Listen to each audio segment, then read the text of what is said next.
Education में आपका स्वागत है।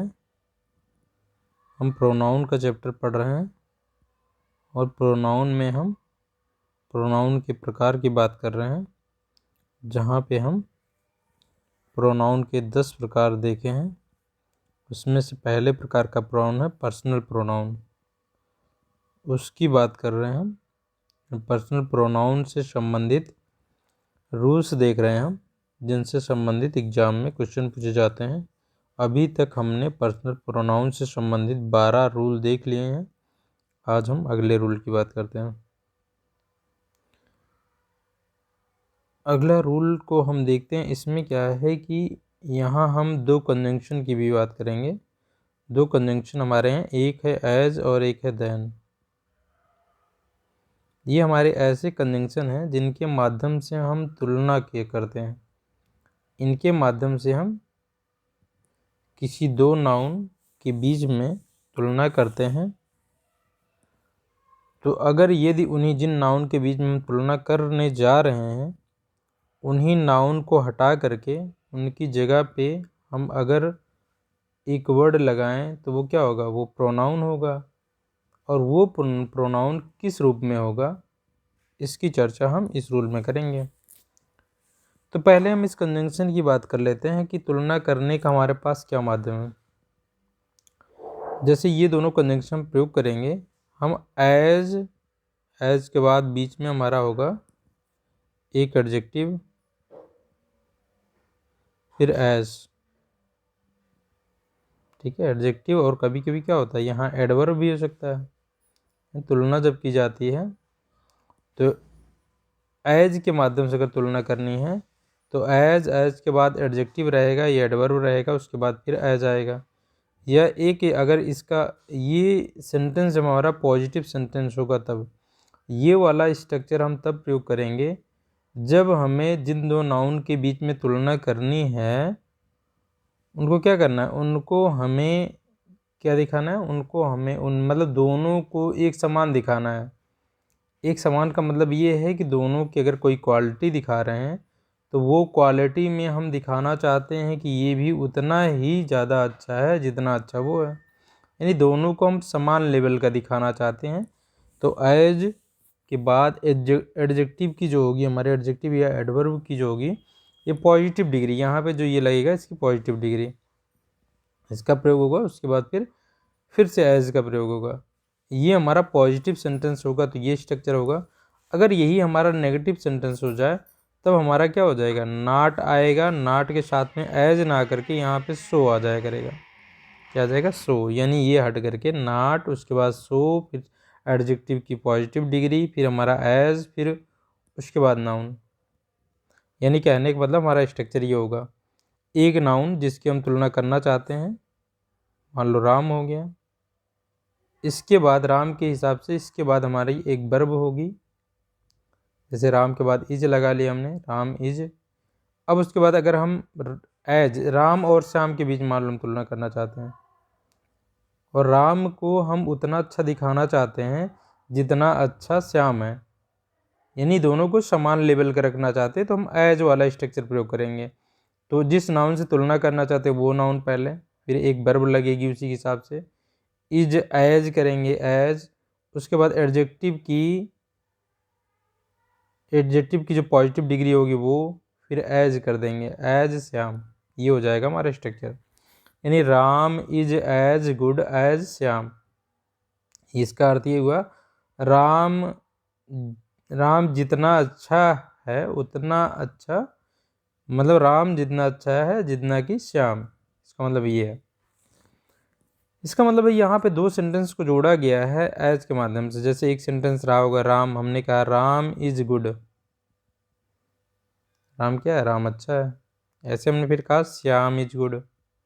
अब हम दोनों के बीच में तुलना करना चाहते थे और दोनों को दिखाना चाहते थे जितना वो अच्छा है उतना वो भी अच्छा है। तो ऐसे दोनों सेंटेंस को जोड़ने के लिए हम कंजंक्शन का प्रयोग करेंगे।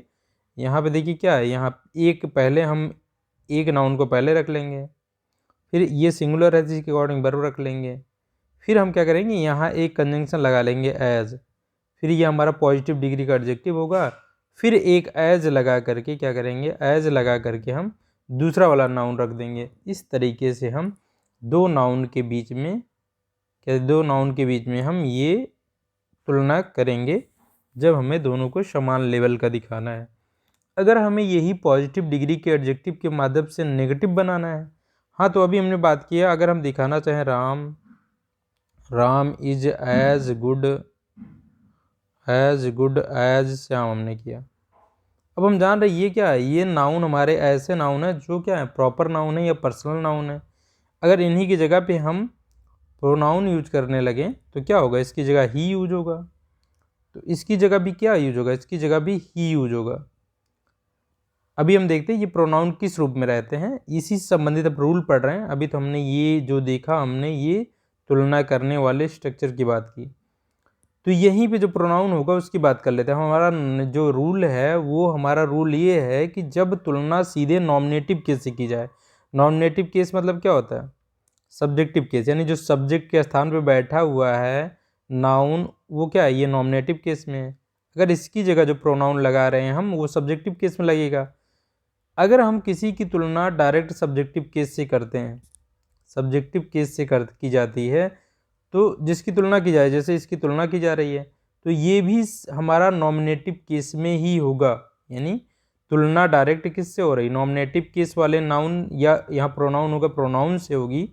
और इस वाले जिस प्रोनाउन के एज के बाद जो प्रोनाउन आ रहा है उसकी तुलना हो रही है उससे। तो अगर नॉमिनेटिव केस से अगर तुलना हो रही है तो हमारा ये भी नॉमिनेटिव केस में ही रहेगा, ये रूल है हमारा।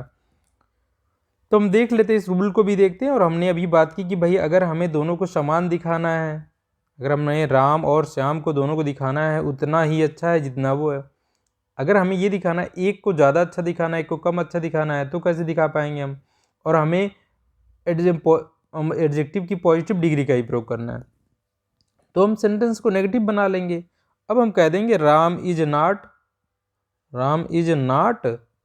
अब नॉट के बाद हम क्या लगा रहे थे, राम इज के बाद एज लगा रहे थे, is as good as Shyam कर रहे थे हम। तो अब स्ट्रक्चर थोड़ा चेंज हो जाएगा, एज हट करके क्या लग जाएगा, सो लग जाएगा, यानी नेगेटिव बना देंगे हम। Ram is not so good as Shyam, इसका मतलब हो गया राम उतना अच्छा नहीं है जितना श्याम। यानी हमने राम को एक तरीके से क्या किया, अच्छा दिखा दिया, राम को श्याम से मतलब अच्छा नहीं दिखाया। यहाँ Ram is not so good, यानी राम अच्छा नहीं, यानी श्याम को राम से अच्छा दिखा दिया हमने नेगेटिव सेंटेंस के माध्यम से, और वो भी हमने एडजेक्टिव की पॉजिटिव डिग्री का ही प्रयोग किया है। एडजेक्टिव का भी हमारा 3 रूप होता है, यानी 3 डिग्रियों में एडजेक्टिव भी रह सकता है। पहले ये जान लें, जैसे गुड है, गुड का जो ये हमारा पॉजिटिव डिग्री का एडजेक्टिव। अगर हम दो लोगों के बीच तुलना करें तो इसी का कंपेरेटिव डिग्री है। ये कंपेरेटिव डिग्री, कंपेयर करने के लिए कंपेरेटिव डिग्री, जब दो लोगों के बीच तुलना होती है तो कंपेरेटिव डिग्री का प्रयोग किया जाता है, ये हो गया। और अगर हम इसको सभी से अच्छा दिखाना चाहें तो क्या लगाएंगे, बेस्ट है। ये क्या है, इसकी गुड की सुपरलेटिव डिग्री है। तो एडजेक्टिव और एडवर्ब दोनों हमारे, इनके 3 रूप होते हैं। एक होता है पॉजिटिव डिग्री, दूसरा होता है कंपेरेटिव डिग्री जो किन्हीं दो लोगों के बीच में तुलना करता है, और तीसरा जो सुपरलेटिव डिग्री है ये किसी को अन्य सभी से अच्छा दिखाता है, यानी सब चीज़ से सुपरलेटिव डिग्री से कह रहे हैं। तो हमने अभी जो देखा तुलना करने का जो हमने प्रयोग समझा, जो एज के माध्यम से समझा, वो तब था जब हम एडजेक्टिव की पॉजिटिव डिग्री का ही प्रयोग करना चाहते हैं।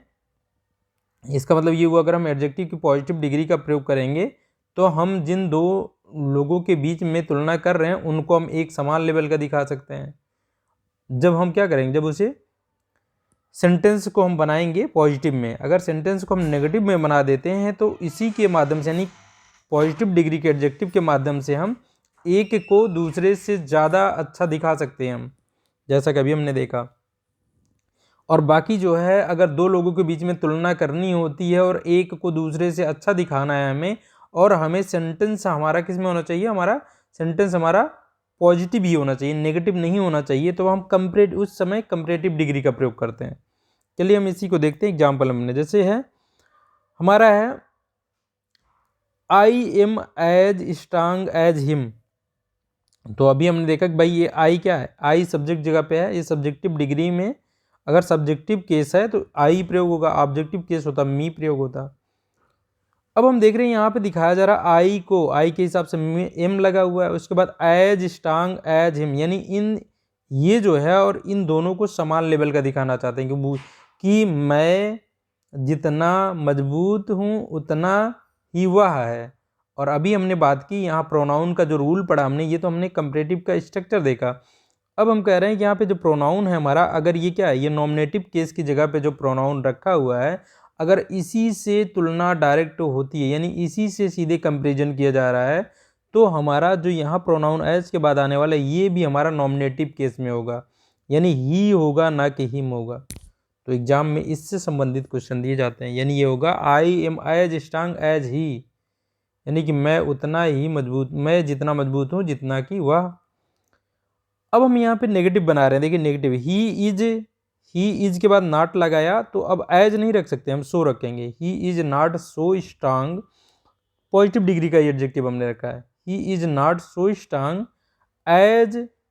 अब देखिए यहाँ पे क्या है, ये सब्जेक्टिव जो हमारा यहाँ पे नॉमिनेटिव केस है, इसी से डायरेक्ट तुलना हो रही है, तो हम इसे क्या रखेंगे, इसे हम रखेंगे आई रखेंगे, ना कि मी रखेंगे। तो यही हमारा कहता है एग्जाम में क्या दिया जाए, एग्जाम में मी करके दे दिया जाएगा, क्योंकि हम जानते हैं कि वर्ब के बाद, देखिए वर्ब तो हमारी यहाँ आ गई, वर्ब के बाद जो भी हमारा प्रोनाउन आता है वो ऑब्जेक्टिव केस में रहता है, लेकिन यहाँ पे उस नियम से अलग नियम चल रहा है। अब हम देख रहे हैं कि अगला सेंटेंस है दे प्ले। अब हम देखेंगे यहाँ प्रयोग क्या है कि भाई हम दो लोगों के बीच में, देखिए दे और अस, यानी दे और अस के बीच में तुलना की जा रही है, दे और एक हो गया अस, अस किसका रूप है, ये वी का ऑब्जेक्टिव केस है, इनके बीच में तुलना की जा रही है, एक से दूसरे को ज़्यादा अच्छा दिखाया जा रहा है। देखिए बेटर है, दे प्ले बेटर देन, जब बेटर लगता है तो इसके साथ में देन आता है साथ में, यानी अगर एडजेक्टिव की कंपैरेटिव डिग्री लगेगी तो उसके साथ में देन आता है, उसके बाद जिससे तुलना हो रही है वो आता है, वो नाउन या नाउन की जगह पे प्रोनाउन आता है। यानी इसका स्ट्रक्चर क्या होता है, इसका स्ट्रक्चर ये है कि जिसकी तुलना करनी है, आपको दो लोगों के बीच में तुलना करनी होगी, तो दे लगा लिए, उसके बाद इसी के हिसाब से जिसको सब्जेक्ट जब रख रहे हैं इसी के हिसाब से वर्ब लगाएंगे, दे आर हो गया, उसके बाद अब एडजेक्टिव की कंपैरेटिव डिग्री रखेंगे, तो जैसे गुड का बेटर हो गया, उसके बाद फिर आप देन रखेंगे, देन के बाद क्या करेंगे, जिससे तुलना करनी है उसे रखेंगे, जैसे यहाँ अस रखा हुआ है, तो ये स्ट्रक्चर होगा। ये अगर नेगेटिव बनाना है तो यहाँ पे नॉट लगा देंगे, हो जाएगा they are not better than us, ये चीज़ हो जाएगी। अब अपने मतलब ये हमने देखा कि भाई ये हम किससे बना रहे हैं, देखिए इसका अर्थ ये हुआ दे आर, अगर हुआ they are better than us, यानी वे हमसे बेहतर हैं, यानी वे हमसे, हम कहें दे आर यानी वे हमसे बेहतर हैं, हम कहेंगे यहाँ पे वे हमसे बेहतर हैं, ये हम कह रहे हैं। तो देखिए क्या हो रहा है, यानी इसको इससे इसकी तुलना में ज़्यादा बेहतर दिखाया जा रहा है, यानी कंपैरेटिव डिग्री के माध्यम से हम अगर पॉजिटिव सेंटेंस बनाते हैं, सेंटेंस हमारा नेगेटिव नहीं होता है, तो हम दो लोगों के बीच में तुलना कर रहे हैं, तो उसमें से एक को ज़्यादा अच्छा और दूसरे को उससे कम अच्छा दिखा सकते हैं यहाँ पे। जबकि पॉजिटिव डिग्री का अगर हम एडजेक्टिव प्रयोग करते हैं, यहाँ गुड का प्रयोग करते, तब हमें ये सेंटेंस नेगेटिव बनाना पड़ता है, जबकि कंपैरेटिव डिग्री में देखिए पॉजिटिव सेंटेंस होने के बावजूद हम दिखा पा रहे हैं, एक को दूसरे से अच्छा दिखा पा रहे हैं। और अगर हम पॉजिटिव डिग्री का प्रयोग करते तो नेगेटिव बनाते तभी दिखा पाते, पॉजिटिव अगर हम उसे सेंटेंस को पॉजिटिव रखते तो हम क्या दिखा पाते, दोनों को समान लेवल का ही दिखा पाते। तो हमने ये देखा, अगर इसमें हमें एक नेगेटिव भी हम यहाँ दिखा सकते हैं, लेकिन यहाँ पे भी रूल है, देखिए यहाँ पे अब हम देख लेते हैं प्रोनाउन से संबंधित क्या रूल है। प्रोनाउन से संबंधित ये रूल है कि भाई अगर हम सब्जेक्टिव केस से तुलना कर रहे हैं दूसरे वाले बंदे की, डायरेक्ट सब्जेक्टिव केस से तुलना, मतलब जो नॉमिनेटिव केस आया यहाँ पे उससे तुलना हो रही है, तो ये भी नॉमिनेटिव केस में ही होगा, सब्जेक्टिव केस में ही होगा, ना कि ऑब्जेक्टिव केस में। तो यहाँ हमारा जो देन के बाद आ रहा है जो प्रोनाउन, ये भी होना चाहिए क्या, वी होना चाहिए। तो यहाँ होगा they play better than we, ये हम यहाँ प्रयोग करेंगे, ना कि अस प्रयोग करेंगे। अगला सेंटेंस देखते हैं। अगला सेंटेंस हमारा इसी तरीके से नेगेटिव सेंटेंस बना हुआ है, यू आर नॉट। देखिए यहाँ पे क्या बना दिया गया, यू के हिसाब से आर लगा, नॉट लगा। अब देखिए ये हमारे कुछ एडजेक्टिव ऐसे होते हैं जिनकी कंपैरेटिव डिग्री उसमें ई आर लगा कर नहीं बन पाती है, जैसे स्ट्रांग है, जब हम एडजेक्टिव पढ़ेंगे तो देखेंगे स्ट्रांग का अगर हम कंपैरेटिव बनाना चाहते हैं स्ट्रांगर हो जाएगा। लेकिन ऐसे देखिए अभी हमने देखा गुड, गुड का देखिए एकदम से अलग कंपैरेटिव क्या बना, बेटर बना। ऐसे ही एक एडजेक्टिव होता है भाई कि जैसे ये इंटेलिजेंट है, इंटेलिजेंट में ई आर लगा के कंपैरेटिव नहीं बना सकते हम, तो जिसका हम कंपैरेटिव ई आर लगा कर नहीं बना सकते उनके पहले क्या लगा देते हैं, मोर लगा देते हैं। मोर, मोर किसका कंपैरेटिव डिग्री है, मच का, मच या मैनी, मैनी का कंपैरेटिव डिग्री है मोर। तो मोर जो कि एक से अधिक को दर्शाएगा, यानी मच मतलब अधिक है, ये तुलना करने के केस में कंपैरेटिव डिग्री हो जाएगा। तो हम जिनका नहीं बना पाते ई आर लगा करके उनके पहले मोर लगा करके कंपैरेटिव डिग्री बना लेते हैं। यानी हमने ये इंटेलिजेंट का कंपैरेटिव डिग्री बना ली मोर इंटेलिजेंट। तो you are not more intelligent, अब हमने कहा कंपैरेटिव डिग्री के बाद देन लगना चाहिए, देन लगा है। देन के बाद हमने कहा अगर तुलना डायरेक्ट इसी से कंपैरिजन डायरेक्ट नॉमिनेटिव केस पे जो बैठा हुआ हमारा नाउन या प्रोनाउन है उससे की जा रही है, तो ये क्या सब्जेक्टिव केस में होना चाहिए, ना कहें ना कि हमारा ऑब्जेक्टिव केस में। तो ये क्या होना चाहिए, सी होना चाहिए, यहाँ क्या होना चाहिए, she. You are not more intelligent than she. अगला सेंटेंस हम देखते हैं। अगला सेंटेंस जो हमारा देखते हैं हम यहाँ पे देखिए, I love her more than him. अब यहाँ पे देखिए, यहाँ इस तरीके से अगर यहाँ पे तीन प्रोनाउन में दिख रहे हैं, एक आई के हिसाब से वर्ब हमारी लगी लब, लब जो है हमारी प्रेजेंट इंडेफिनिट टेंस चल रहा है, तो आई के हिसाब से लब में यस या यस नहीं लगा, वर्ब की फर्स्ट फॉर्म लगी, यानी प्रेजेंट इंडेफिनिट टेंस है ये। आई लव यानी मैं प्यार करता हूँ, उसे प्यार करता हूँ। तो ये हम देखेंगे कि हमारी ये क्या है, ये हमारा जो वर्ब है ये ट्रांजिटिव वर्ब हो गया। ट्रांजिटिव वर्ब एक ऑब्जेक्ट मांगता है, तो उसके लिए ऑब्जेक्ट हमने हर दिया। तो हम जानते हैं ऑब्जेक्ट क्या होगा, हमारा जो ऑब्जेक्ट है वो हमारा ऑब्जेक्टिव केस में रहेगा। भाई सी के लिए ऑब्जेक्टिव केस क्या हो जाएगा, हर। तो ठीक है, यहाँ पे ये तो बिल्कुल सही है। आई लव हर यानी मैं उसे प्यार करता हूँ, मैं उसे प्यार करता हूँ। मोर देन, अब तुलना की जा रही है, मोर देन हिम। अब अगर तुलना इन दोनों के देखें, दो ये ऑब्जेक्ट है, ये ऑब्जेक्ट है, अगर इन ऑब्जेक्ट के बीच में अगर तुलना हो रही होगी तो हम क्या करेंगे, इन दोनों को ऑब्जेक्टिव केस रख देंगे। तो अब क्या हो गया, देखो इसका अर्थ क्या हो गया, अब यहाँ हो गया I love her more than him, यानी मैं उससे प्यार करता हूँ। मतलब एक लड़की है जो सी है, इसे एक बंदा आई ये प्यार करता है, और क्या है मोर देन हिम, एक और बंदा है, मतलब एक और है जो ही, जिसका ऑब्जेक्टिव केस हिम लगा हुआ है। मतलब कुल मिला के ये समझ लो, यहाँ पे जो स्ट्रक्चर आप ये समझ पाएंगे कि मान लीजिए राम है, राम है और यहाँ राधा है और ये मोहन है। अगर राम कहे कि मैं राधा को प्यार करता हूं मोहन से अधिक, यानी राम कह रहा है कि मैं राधा को प्यार करता हूं और मोहन से अधिक, तो यहाँ पे इस केस में ये सेंटेंस मतलब इस सेंस में ये सेंटेंस बोला जा रहा है। देखिए क्या कह रहा है, आई लव हर, यानी राम के लिए अगर आई प्रयोग करें, राम कह रहा है आई लव हर, और राधा को आई लव हर यानी मैं उसे प्यार करता हूँ। मोर देन हिम यानी मोहन से अधिक, मोर देन हिम यानी कि उससे भी अधिक। अब हमने ये तुलना किसके किसके बीच हुई, देखिए तुलना वास्तव में तुलना किसके बीच हुई, इन दोनों के बीच में।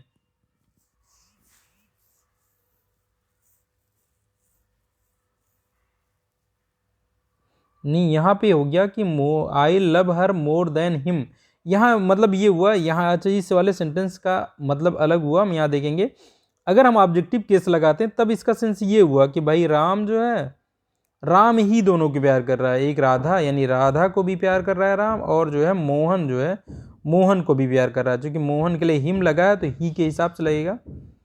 यानी ये वाला सेंटेंस हमारा ये अर्थ दे रहा है कि राम ही दोनों को प्यार कर रहा है, एक राधा को भी कर रहा है, एक मोहन को भी कर रहा है। लेकिन अब इन दोनों के बीच में उसने तुलना करा दी कि मैं जो है राधा को ज़्यादा प्यार करता हूँ, मोहन को उससे कम करता हूँ। अगर ऐसा सेंस दे दिया तो इसके लिए देखिए, क्योंकि ये दोनों ऑब्जेक्ट में आ रहे हैं, ये ऑब्जेक्टिव में दोनों, यानी राम ही कर रहा है, प्यार करने का कार्य कौन कर रहा है, राम कर रहा है। तो राम के लिए भाई कर्ता ये हो गया, हमारा सब्जेक्ट ये हो गया कार्य करने वाला, और किसको प्यार कर रहा है, इसको भी यही राम ही प्यार कर रहा है और इसको भी प्यार कर रहा है। तो इसका मतलब ये दोनों क्या हो गया, ऑब्जेक्ट हो गए। तो दोनों ऑब्जेक्टिव केस में होने चाहिए इस सेंस में। तो अगर ऐसा अर्थ है तो क्या हो जाएगा, ये दोनों ऑब्जेक्टिव केस में होने चाहिए। और राधा के लिए हम लगाएंगे सी का ऑब्जेक्टिव केस हर, और मोहन के लिए ही का ऑब्जेक्टिव केस हिम लगाएंगे। तो ये सेंटेंस हमारा ये दे रहा है। लेकिन ऐसे ही हमने नीचे वाला जो सेंटेंस लिखा, आप ये देखेंगे कि नीचे में क्या हमने कर दिया है, I love her more then he. अब इसका है सेंटेंस ये भी सही, ये भी सही, लेकिन इसका अर्थ अब अलग हो गया। इसका अर्थ क्या हो गया कि भाई राम है, अब जो हम पहले बात कर रहे थे, राम है, राधा है, राधा है और मोहन है। अब राधा को दोनों मतलब भी प्यार कर रहे हैं, राधा को राम भी प्यार कर रहा है और मोहन भी प्यार कर रहा है इस केस में। तो क्या कर रहा है, आई लव हर, यानी राम कह रहा है कि मैं प्यार करता हूँ राधा को, यानी उससे, हर, मैं उसे प्यार करता हूँ। ये चूंकि राधा ऑब्जेक्ट जगह पा रही है तो ये ऑब्जेक्टिव केस होना चाहिए इसके लिए, सी के हिसाब से हर, ठीक है। मोर देन ही, यानी कह रहा है कि मोहन से अधिक मैं, यानी राम कह रहा है कि मैं राधा को मोहन से अधिक प्यार करता हूँ। यानी राधा को दोनों प्यार कर रहे हैं, मोहन भी प्यार कर रहा है और राम भी प्यार कर रहा है, लेकिन राम कह रहा है मैं मोहन से अधिक प्यार करता हूँ। अब यहाँ पे अर्थ ही बदल गया। इसका मतलब अगर हमने इस वाले को सब्जेक्टिव केस रख लिया, ये वाला, तो यहाँ पे हमें तो कंफ्यूजन होनी नहीं चाहिए, क्योंकि ये ट्रांजिटिव वर्ब के बाद आ रहा है, ये हमेशा ऑब्जेक्टिव केस में होगा। हमारा ध्यान यहाँ होना चाहिए कि भाई जो ये सब्जेक्ट के स्थान पे सब्जेक्टिव केस रहेगा ही रहेगा। देन के बाद जो प्रोनाउन आने वाला है, अगर ये सब्जेक्टिव केस हो जाता है तो ये भी इसी ऑब्जेक्ट के लिए कार्य करने लगेगा। यानी ये और ये दोनों, यानी ये दोनों इस दोनों इसको प्यार कर रहे हैं और तुलना हो रही इन दोनों के प्यार करने में। अगर ये ऑब्जेक्टिव केस में है तो एक ही व्यक्ति कर रहा है, यानी आई ही कर रहा है। तो इस तरीके से हम यहाँ पे देख सकते हैं कि ये दोनों प्रयोग सही हैं, ये हमारे दोनों प्रयोग सही हैं। यानी हमें अगर इस सेंटेंस में गलती दी जा सकती है तो कहाँ दी जा सकती है भाई, गलती हमें यहाँ दी जा सकती है कि भाई इसको भी सी बना दे। अगर इसको किसी ने सी बना दिया तो ये गलत हो गया। अब हमें सेंटेंस में जो अर्थ लेना होगा उसके हिसाब से हम प्रयोग कर पाएंगे। अगर हम कहना ये चाहते हैं कि भाई इसी व्यक्ति से कराना चाहते हैं कि ये व्यक्ति और जो दो ऑब्जेक्ट आ रहे हैं इन दोनों के बीच में तुलना कराना चाहते हैं, तो हम क्या कहेंगे, दोनों को ऑब्जेक्टिव केस में रखेंगे। लेकिन हम देखना चाहते हैं यहाँ जो ऑब्जेक्ट है इसको ये और ये दोनों जो प्यार कर रहे हैं उनके बीच में तुलना कराना चाहते हैं, तो हम इसे सब्जेक्टिव केस में रखेंगे। तो इस तरीके से हमने देख लिया कि अगर ये यहाँ पे, इसका मतलब देन के बाद अगर तीन प्रोनाउन है हमारे पास तो हम इनके बीच में सब्जेक्ट और ऑब्जेक्टिव दोनों केस रख सकते हैं देन के बाद, लेकिन अर्थ अलग हो जाएगा। अगला जैसे हम देखते हैं, ही डज नॉट हेल्प, जैसे यहाँ he does not help me as much as her. अब देखिए दोनों ऑब्जेक्टिव केस हमने लगा दिए हैं। अगर हमने दोनों ऑब्जेक्टिव केस लगा दिए तो अर्थ क्या हो गया, ही डज नॉट हेल्प मी, यानी वह, अब देखिए ये हमारा ट्रांजिटिव वर्ब, तो एक ऑब्जेक्ट चाहिए, ऑब्जेक्ट आया आई का, ऑब्जेक्टिव केस मी लगा, ठीक है, क्योंकि ये ट्रांजिटिव वर्ब का ऑब्जेक्ट है। यानी इस यहाँ तक अगर हम पढ़ें, ही डज नॉट हेल्प मी, यानी वह मेरी हेल्प नहीं करता है। अब एज मत, एज मच, अब देखिए कंपैरेटिव, ये हमारे क्या है, ये पॉजिटिव डिग्री का एडजेक्टिव है। एज मच, उतना अधिक, एडजेक्टिव या एडवर्ब हम समझ, एडवर्ब होगा यहाँ पे, हेल्प करना, यहाँ पे करने की भी बता, हेल्प करने की वो बता रहा है। तो एज मत, उतनी अधिक, मतलब जितनी अधिक, जितनी की वह करती है, इसका मतलब ये हुआ वह मेरी हेल्प नहीं करता है जितना अधिक जितना वह करती है। इसका मतलब यहाँ पे क्या कहा जा रहा है, यहाँ पे कहा जा रहा है कि ये जो हर है, यानी वो जो लड़की है वो मेरी ज़्यादा मदद करती है, किसकी अपेक्षा, ही की अपेक्षा, लड़के की अपेक्षा। हम कह रहे हैं ही डज नॉट हेल्प मी, यानी ये उतना हेल्प नहीं करता है मेरी, जितना अधिक क्या करती है, जितना ये करती है। इसका मतलब यहाँ लड़की जो हेल्प कर रही है वो ज़्यादा कर रही है इसके लिए, ही के हिसाब से। तो हम ये दिखाना चाहते हैं, तो हमने क्या किया, देखो दोनों ऑब्जेक्टिव केस में यहाँ पे हमने ये दिखाया, तो यहाँ पे भाव जो है, अर्थ जो है बदल जाता है यहाँ पे। यानी हेल्प किसकी हो रही है, हेल्प दोनों केस में इसी की हो रही है। He does not help me as much as her, नहीं यहाँ पे ऑब्जेक्टिव केस है, तो हाँ यहाँ दोनों ऑब्जेक्ट, अगर हम दोनों ऑब्जेक्टिव केस ले रहे हैं तो हेल्प यही कर रहा है, यानी कि हेल्प करने वाला ही है, यानी ही इसकी भी हेल्प कर रहा है और इसकी भी हेल्प कर रहा है, चूँकि दोनों ऑब्जेक्टिव है। लेकिन ये क्या करता है, वो इसकी, मेरी हेल्प उतनी नहीं करता जितनी उसकी करता है। कहने का मतलब ये है, मतलब जब दोनों ऑब्जेक्टिव केस होंगे तो हम ये अर्थ लेंगे कि भाई कार्य करने वाला ये जो सब्जेक्ट है यही कर रहा है, और ये इसकी उतनी मदद नहीं करता है जितनी कि इस लड़की की मदद करता है, इसका मतलब हुआ, ठीक है। यानी हमने जैसे यहाँ लिया था कि भाई अगर दोनों हमने ऑब्जेक्टिव केस ले लिया तो कार्य करने वाला यही है, अब तुलना इन दोनों ऑब्जेक्टिव केस के बीच में होगी, तब क्या हो जाएगा भाई, ये दोनों ऑब्जेक्टिव केस रह सकते हैं। वैसे भी हमने देखा ऑब्जेक्टिव या सब्जेक्टिव केस दोनों रह सकते हैं। अगर ये सब्जेक्टिव केस में आ गया तब अर्थ अलग हो जाएगा कि ये भी करने वाला हो जाएगा, ये भी करने वाला हो जाएगा। और इसके लिए जो है जो तुलना होगी इसके लिए कि कौन कितना कर रहा है। अब अगला हम देखें, ही help her more than me. अब यहाँ भी देखिए कार्य करने वाला यही है, क्या कर रहा है, ही हेल्पर, यानी वह उसकी मदद करता है, वह उसकी मदद करता है। मोर देन मी मतलब उसकी भी मदद करता है और मेरी भी मदद करता है, लेकिन उसकी और मेरी में तुलना हो गई कि वह उसकी मदद करता है, मुझसे अधिक मदद करता है। देखिए तुलना इन दोनों ऑब्जेक्ट के बीच में हुई, और ऑब्जेक्ट मतलब कि वह मदद तो करता है, इस लड़की की मदद करता है और मेरी मदद करता है, तो दोनों की मदद करता है यही व्यक्ति जो सब्जेक्ट के स्थान पे है, क्योंकि ये दोनों ऑब्जेक्टिव में है। अब तुलना इन दोनों के बीच में हो गई कि वह उसकी अधिक मदद करता है मेरी अपेक्षा, यानी मेरी मदद कम करता है उसकी ज़्यादा करता है। ऐसे ही अगर हमने यहाँ कह दिया ही help her more then I, अब यहाँ इसी की दोनों लोग इसी की हेल्प करते हैं, यानी ये ही भी इसी की हेल्प करता है, आई भी इसी की हेल्प करता है, दोनों इसी की हेल्प करते हैं। लेकिन क्या है, देखिए ही हेल्प सर, यानी वो इसकी मदद करता है, मोर देन आई यानी मुझसे अधिक ज़्यादा हेल्प करता है। इसका मतलब क्या है, मैं जितना उसकी हेल्प करता हूँ, यानी आई वाला जो है मैं उसकी जितना हेल्प करता हूँ उससे कहीं अधिक ही करता है उसकी हेल्प। तो ये हम देख लेंगे कि जैसे ही अगर तीन प्रोनाउन आ जाते हैं हमारे, तो तीन प्रोनाउन के केस में हमारा अर्थ ही बदल जाता है। तो हमें सेंटेंस देखना होगा हम क्या अर्थ देना चाहते हैं। भाई एग्जाम में अगर क्वेश्चन आता है, हमारा क्वेश्चन कैसे आता है, या तो एरर पहचानने के लिए आता है, तो एरर जब पहचानने के लिए आएगा तो उस केस में हम ये सेंटेंस गलत ही नहीं हो सकता, भले ही अर्थ कुछ अलग निकल रहा हो, अर्थ अलग निकल रहा हो, क्योंकि ये ऐसा अर्थ नहीं निकल रहा है कि भाई इस अर्थ का अनर्थ हो जा रहा है, मतलब इससे कोई सेंस ही नहीं बन रहा है, ऐसा अर्थ निकलेगा तो सेंटेंस गलत है। लेकिन यहाँ पे क्या है, सेंस बन रहा है, यहाँ पे अगर सेंस बन रहा है तो हम एरर तो कह नहीं सकते कि एरर है, चाहे यहाँ आई रख लीजिए चाहे यहाँ मी रख लीजिए, दोनों केस में जो हमारा मीनिंग निकल रहा है वो एक क्या है, सेंस उसमें है, तो हम कहेंगे भाई कि ये दोनों सेंटेंस सही हैं। लेकिन हम जान रहे हैं कि यहाँ देखिए ये हमारा ट्रांजिटिव वर्ब है, अगर हर की जगह कभी सी कर दिया जाए, जैसे हम यहाँ मी का आई कर ले रहे हैं, अगर यहाँ हर का सी कर दें तब गलत हो जाएगा। तो गलती इसमें यहाँ दी जा सकती है, वहाँ दे करके गलती यहाँ दी जा सकती है। और कभी कभी क्या होगा कि अगर हम देखेंगे दोनों की भी तुलना करने में क्या हो जाए, कभी कभी सेंस ही नहीं बन पाएगा, यानी सेंटेंस के माध्यम से सही प्रकार की मीनिंग ही निकल के नहीं आएगी, तब उस केस में हम देखेंगे और वहाँ पे तब गलती हो सकती है। हो सकता है भाई हमें दोनों को ऑब्जेक्टिव केस रखने पे ही मीनिंग निकल रही हो। तो ये हम एग्जाम में देखेंगे कैसे कैसे प्रकार के क्वेश्चन आते हैं। और बाकी हमने ये समझ लिया कि भाई अगर डायरेक्ट हमारा जैसे दो ही प्रोनाउन आए और डायरेक्ट हमारे नॉमिनेटिव केस से ही तुलना हो दूसरे वाले प्रोनाउन की या नाउन की, तो क्या होगा, ये प्रोनाउन हमारा सब्जेक्टिव केस में होगा, ना कि ऑब्जेक्टिव केस में। तो ये हमने पढ़ लिए, पर्सनल प्रोनाउन से संबंधित सभी नियम हमने पढ़ लिए हैं। अब अगले पार्ट में हम पढ़ेंगे जो है अपना अगले प्रकार का जो प्रोनाउन है, पॉजेसिव केस का प्रोनाउन, वहाँ पे हम पढ़ेंगे। अब आज यहीं तक रखते हैं।